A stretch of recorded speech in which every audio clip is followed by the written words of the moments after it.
जब भगवान श्री राम को 14 वर्ष का वनवास मिला, तब वे माता सीता और छोटे भाई लक्ष्मण के साथ अयोध्या से वन की ओर प्रस्थान कर गए। कई स्थानों से होते हुए वे गंगा तट पर श्रृंगवेरपुर पहुंचे। वहां गंगा नदी को पार करना आवश्यक था। उस समय नदी पार कराने का कार्य एक सरल, विनम्र और परम भक्त नाविक केवट करता था।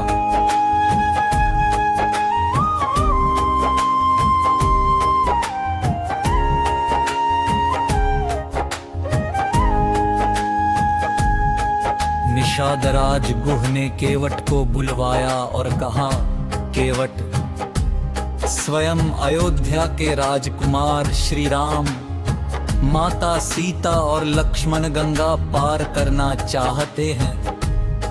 अपनी नाव लेकर तुरंत आओ।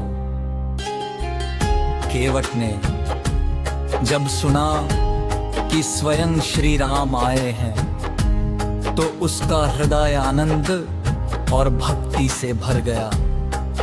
वो तुरंत नाव लेकर पहुंचा, लेकिन उसने विनम्रता से हाथ जोड़कर कहा, प्रभु, मैं आपको बिना आपके चरण धोए अपनी नाव में नहीं बैठा सकता। लक्ष्मण को यह बात कुछ अजीब लगी।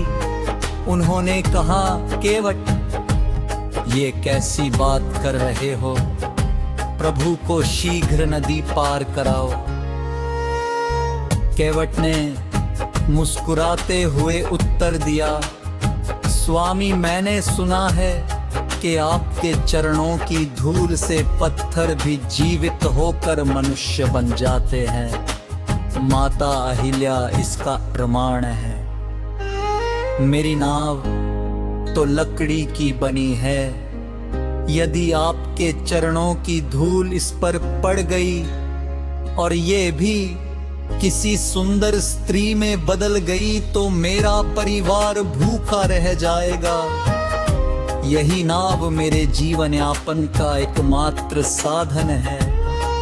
इसलिए पहले मैं आपके चरण धोना चाहता हूँ, फिर निश्चिंत होकर आपको नदी पार कराऊंगा।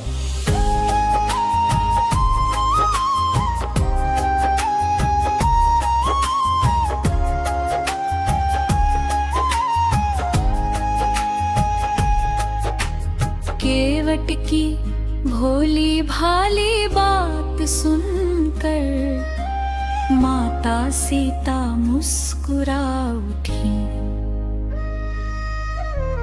लक्ष्मण भी उसकी सरल बुद्धि और निष्कपट भक्ति को समझ गए थे। भगवान श्री राम के मुख पर भी मधुर मुस्कान आ गई। उन्होंने प्रेम पूर्वक कहा, केवट, तुम्हारी भावना अत्यंत पवित्र है। जैसा तुम्हारा मन चाहे वैसा ही करो। ये सुनते ही केवट अत्यंत प्रसन्न हो गया। वो एक छोटी कठौती में गंगा जल लेकर आया। उसने बड़े प्रेम, श्रद्धा और भक्ति के साथ भगवान श्री राम के चरण धोए। वो चरणामृत अपने सिर पर लगाया और अपने परिवार के लोगों को भी दिया। सभी ने उसे बड़े आदर से ग्रहण किया।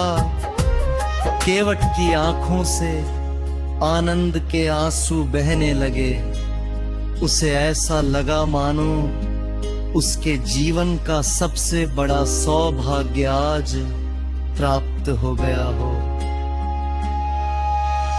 इसके बाद उसने बहुत सावधानी और प्रेम से श्री राम, माता सीता और लक्ष्मण को अपनी नाव में बैठाया। नाव धीरे धीरे गंगा की लहरों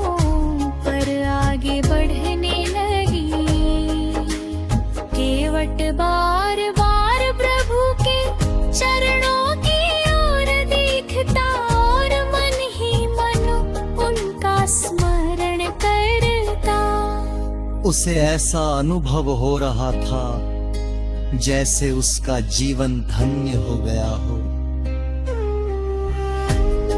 कुछ ही समय में नाव दूसरी ओर पहुंच गई। तीनों यात्री सुरक्षित गंगा पार उतर गए। तब भगवान श्री राम ने केवट से कहा, भाई तुमने हमारी बड़ी सेवा की है, बताओ तुम्हें इसके बदले क्या दूं? माता सीता ने भी अपनी अंगूठी उतार कर श्री राम को दी ताकि वे उसे पारिश्रमिक के रूप में केवट को दे सके। लेकिन केवट ने दोनों हाथ जोड़ लिए और विनम्रता से कहा, प्रभु मैं मजदूरी नहीं लूंगा, हम दोनों एक ही काम करते हैं। मैं लोगों को इस गंगा नदी से पार कराता हूँ और आप संसार रूपी भवसागर से जीवों को पार कराते हैं। एक नाविक दूसरे नाविक से भला मजदूरी कैसे ले सकता है? केवट की यह बात सुनकर सभी भाव विभोर हो गए। श्री राम ने प्रेम से इसकी ओर देखा और कहा, तुम्हारी भक्ति निष्काम और सच्ची है। केवट ने फिर कहा, प्रभु यदि कुछ देना ही चाहते हैं तो मुझे यही वरदान कीजिए कि मैं जीवन पर रब के चरणों में प्रेम बनाए रखूं और अंत समय में आपकी कृपा से भवसागर पार कर सकूं। भगवान श्री राम ने प्रसन्न होकर केवट को गले लगा लिया और उसे आशीर्वाद दिया। उन्होंने कहा, हे भक्त, तुम्हारी भक्ति अमर रहेगी। जो भी प्रेम, विनम्रता और निष्ठा